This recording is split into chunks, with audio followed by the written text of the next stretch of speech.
Hola, alumnos. Como existen muchas dudas sobre la posibilidad de georreferenciar un inmueble o un elemento en el ámbito de un inmueble con la referencia catastral, yo creo que debemos de conocer qué nos ofrece, digamos, las capas georreferenciadas de catastro, ¿vale?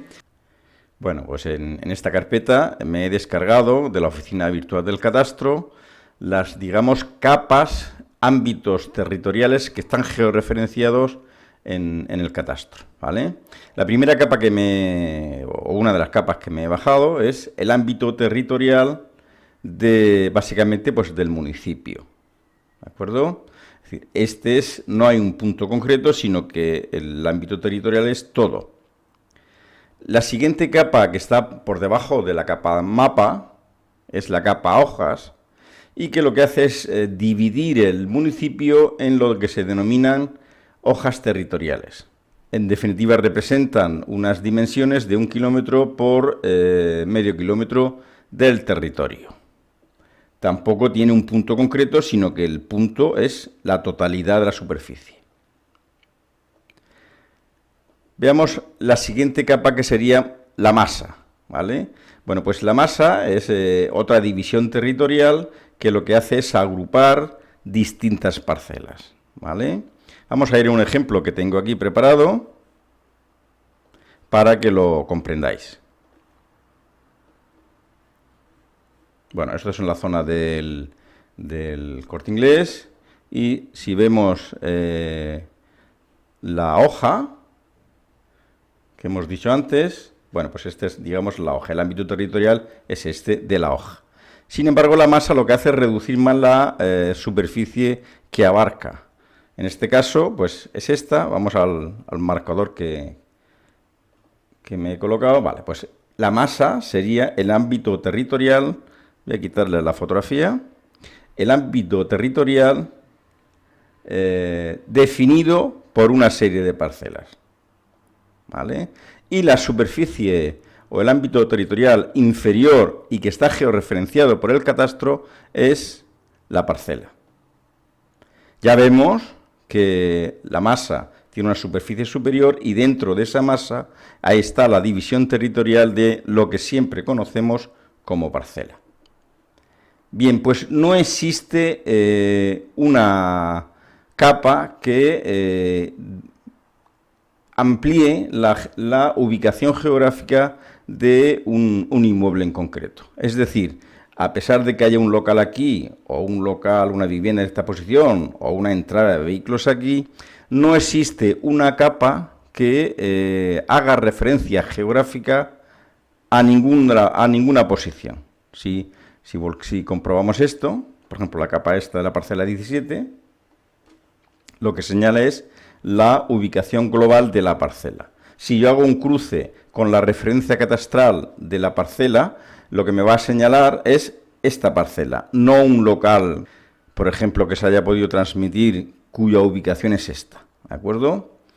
El famoso cargo, es decir, el completar la referencia catastral, que son 14 dígitos,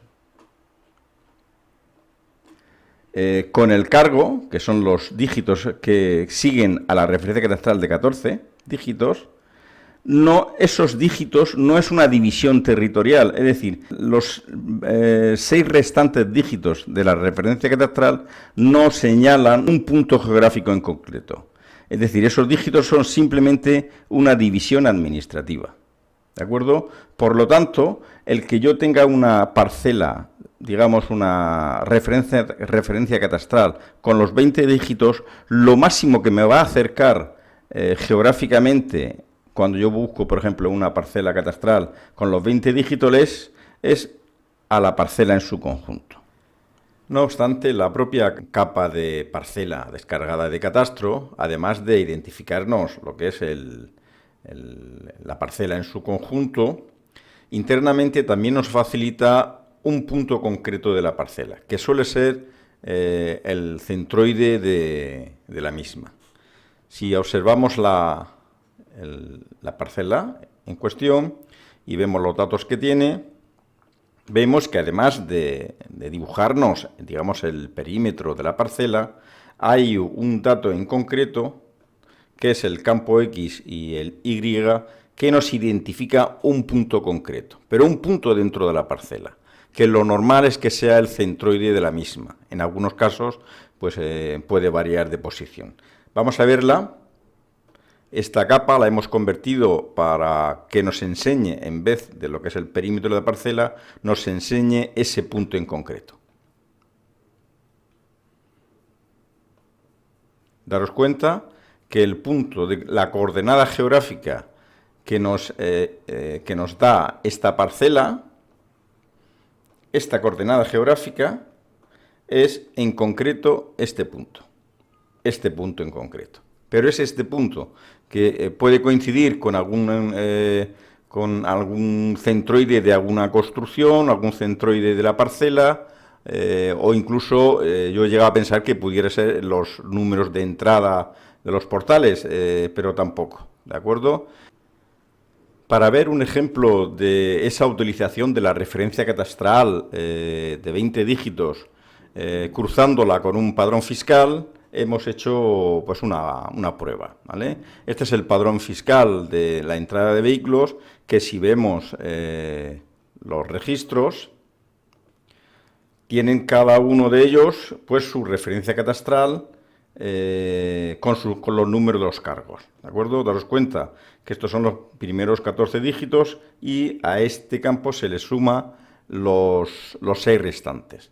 Muy bien, ¿qué ocurre si yo georreferencio con la información que nos da Catastro, georreferencio estos registros en base a los datos de los 20 dígitos o de los 14, que al final va a ser lo mismo? Vamos a verlos.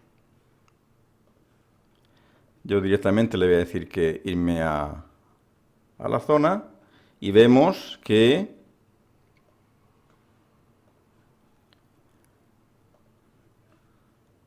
son, según el padrón, en este inmueble tenemos 24 entradas de vehículos. Sin embargo, nada más que aparece una ubicación de una entrada de vehículos. ¿Dónde está el resto, las 23 placas que debieran estar georreferenciados pues a su posición? Bueno, pues simplemente es lo que decíamos en el vídeo. Si yo quiero ver qué es lo que hay debajo de esas placas, de ese punto en concreto, la realidad es que ahí están las 24 placas. Claro, esa no es la realidad. ¿Por qué ha pasado eso? Pues porque como la única información que tenemos de catastro de esos 20 dígitos, la única información geográfica que tenemos es, en este caso, sí que es el centroide, que lo podemos ver aquí, de la parcela. Claro, todos los registros, aunque tengan los 20 dígitos, se posicionan en el centro del inmueble. Podríamos pensar, bueno, pues tenemos los números de portal, ¿por qué no georreferenciamos por los números de portal? Pues sí, efectivamente, podríamos georreferenciarlos, que son estos. En función del número de portal, pues habría que ir recibo por recibo y colocando las entradas de vehículos en una puerta, ¿vale? Pero la realidad a veces es totalmente distinta. Vamos a darnos cuenta dónde están las entradas de vehículos. Las entradas de vehículos están justamente detrás. No existe un número de calle para esas entradas de vehículos. Si nos acercamos, las veremos. Aquí están las entradas de vehículos. Algunos aparecen con placa y otros pues sin placa. Por eso la referencia catastral es un elemento importantísimo y además obligatorio indicarla en los documentos administrativos, pero no nos permite, a efectos de la Agencia Municipal Tributaria, que trabajamos con datos individuales, no nos permite una ubicación exacta pues, de un elemento o de un hecho imponible que nos haga falta. En definitiva, es una ayuda más, pero digamos que la referencia catastral se queda corta. Hay que hacer la labor, pues cuando tenemos el plano que el contribuyente presenta la ubicación del vado, pues que tiene la obligación de presentarlo, pues simplemente, además de poner en el expediente la referencia catastral con sus 20 dígitos, pues pinchar la ubicación del vado, que no lo indica el propio plano presentado por el contribuyente, pues pincharlo donde esté. ¿De acuerdo? Ocurre igual con las mesas y sillas, y además con más razón. Las mesas y sillas en la vía pública no tienen una referencia catastral, puesto que las calles no tienen referencia catastral. Por lo tanto, debemos ajustar la información gráfica a la realidad, además de vincularla con su referencia catastral, pues en el caso de los locales o en los casos de las viviendas y demás. Para que veáis que la referencia catastral ayuda, pero no es un elemento que nos permita trabajar con exactitud.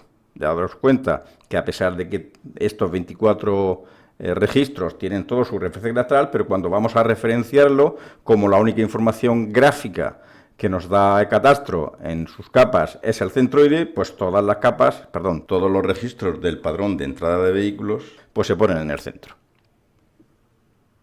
Un saludo.